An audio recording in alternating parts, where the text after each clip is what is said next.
Kita kembali lagi. Kemarin kita sudah kalian sudah ada ilmu tentang surat nyurat. Sekarang kita tentang fabel dan legenda. Sini kan ada kelinci. Pasti kita apa pernah lah dengar antara kancil dan kelinci ceritanya macam mana. Sebelum bapak itu, bapak mau nanya, semoga lah kalian semua pada sehat-sehat. Alhamdulillah, bapak juga lagi sehat lah, sehat. Bapak juga sehat, alhamdulillah. Semoga bapak makin sehat, subur. Juga kan virus corona ini kan malah hari makin hari itu, wah, di Jakarta aja yang terjangkit udah hampir 1.500 apa udah lebih. Jadi tetaplah kalian jaga jarak dengan sesama, rajin-rajin cuci tangan, mandi, rajin-rajinlah kalian mandi. Jadi kali ini bapak akan masih tetap di SMP tapi di kelas 7 ya, kelas 7. Nah, bedanya kali ini materinya adalah fabel dan legenda, kelinci dan kancil. Jadi ini kita akan belajar fabel dan legenda.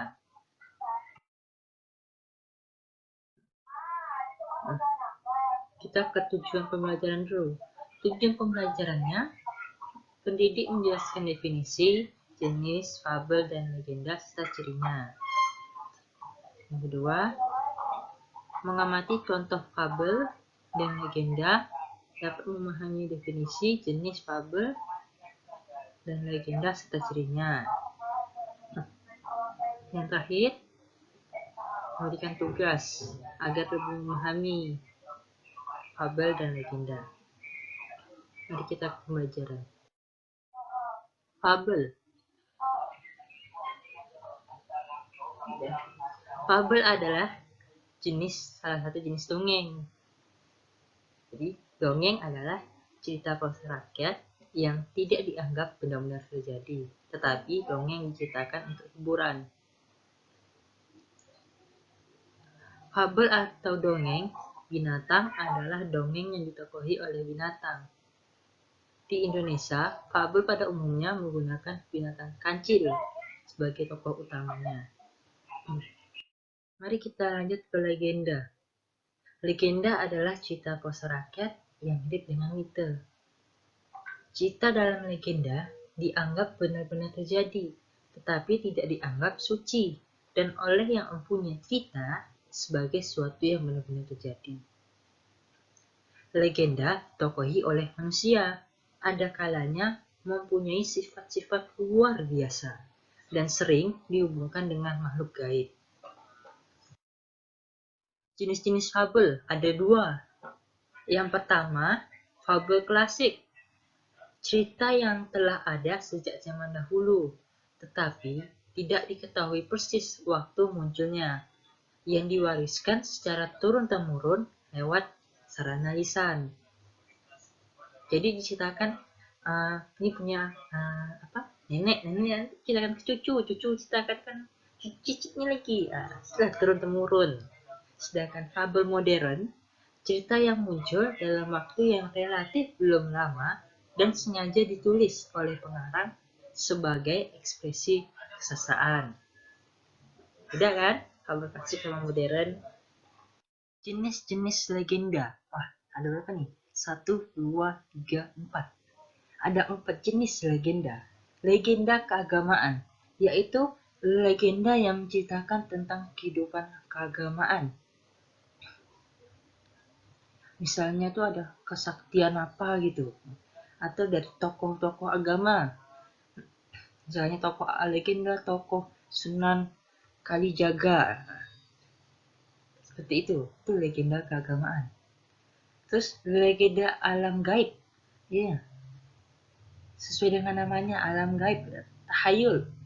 Jadi legenda di sini menceritakan kisah alam gaib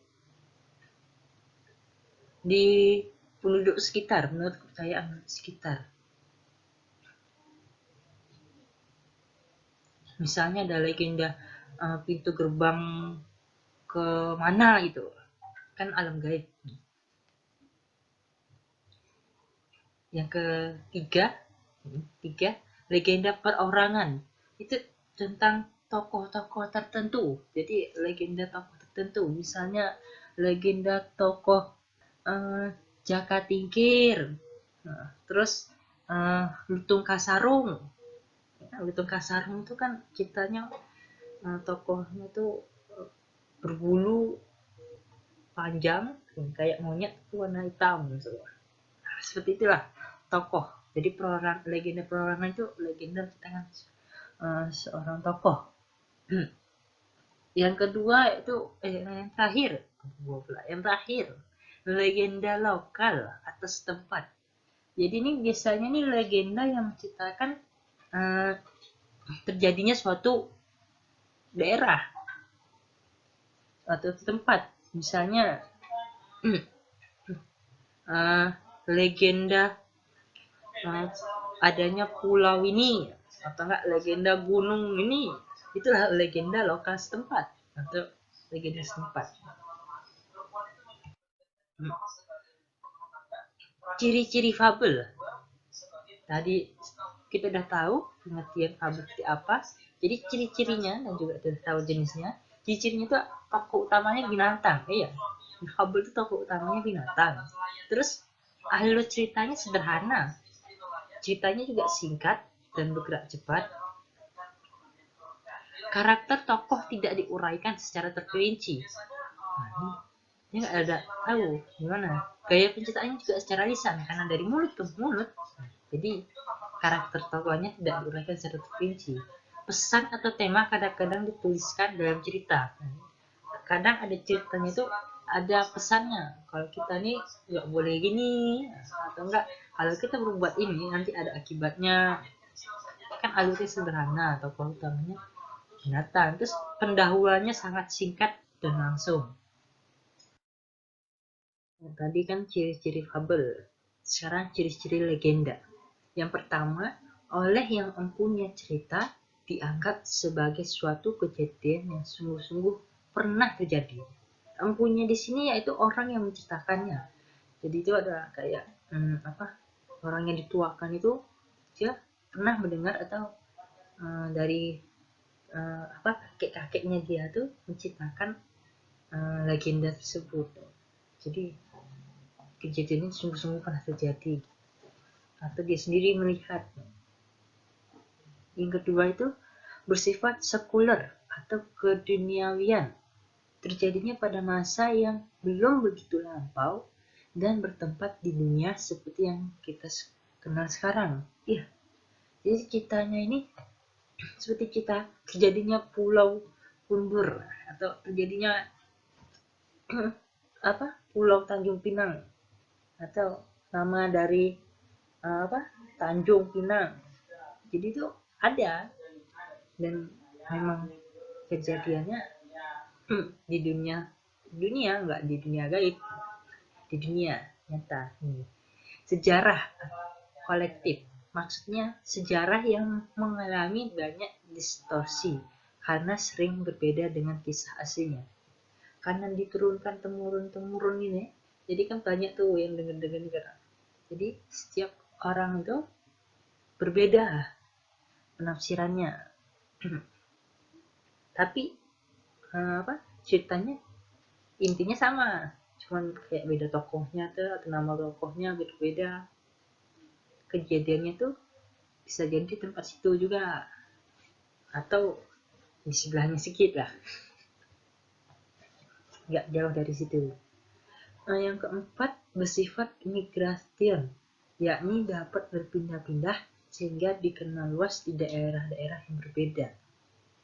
Legenda itu kan setiap daerah ada dan ada yang pula yang sama, makanya itu ceritanya itu terkenal luas karena orang kan kemana-mana, jadi dia membawa cerita, ada yang membawa cerita. Jadi setiap daerah itu ada yang sama tapi beda nama tokohnya, katanya tempat kejadiannya sama tapi di lokasi yang sangat jauh. Makanya legenda itu bersifat migration. Yang kelima, bersifat siklus, yaitu sekelompok cerita yang berkisar pada suatu tokoh atau kejadian tertentu. Misalnya di Jawa, legenda-legenda mengenai Panji. Jadi ini ceritanya tuh karena bisa pindah-pindah, jadi kadang satu cerita itu ada yang terkaitan, ini memiliki siklus. Oke, kita akan ke contohnya, jadi kalian bisa mengerti. Kita langsung ke contohnya. Di sini ada contoh cerita fabel kera yang banyak akal. Oke, ini Bapak kasih aja ya, kalian baca dulu sendiri.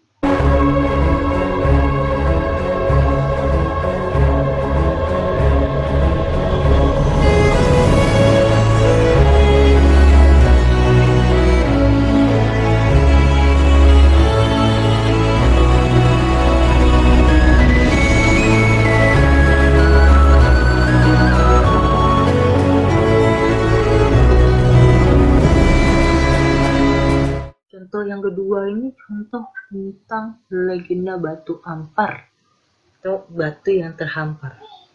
Kalian baca ya.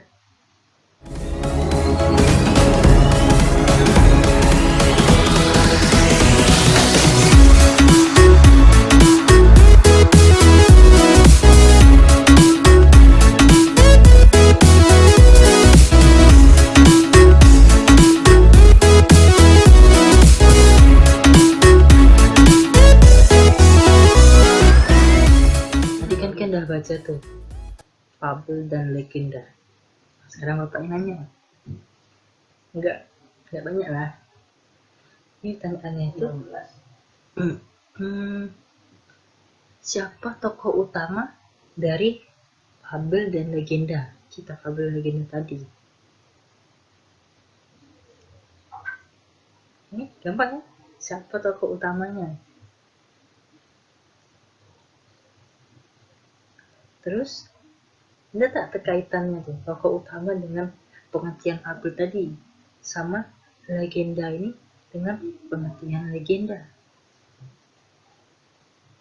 Kalau ada, jawab aja di bawah ini ya. Ini ada kolom pertanyaan, kolom komentar di bawah situ.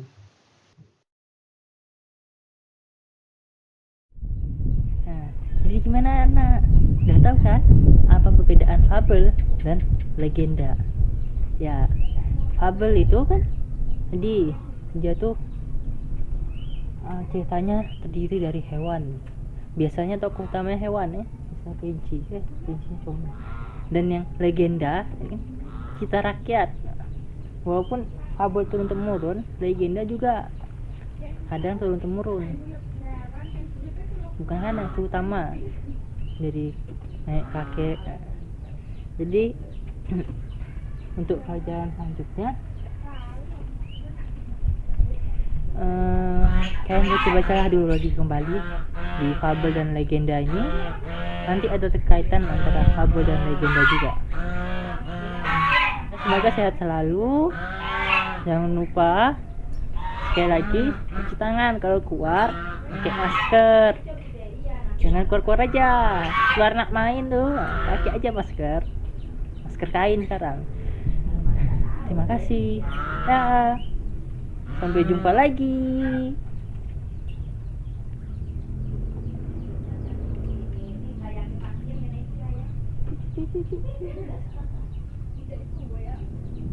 Comel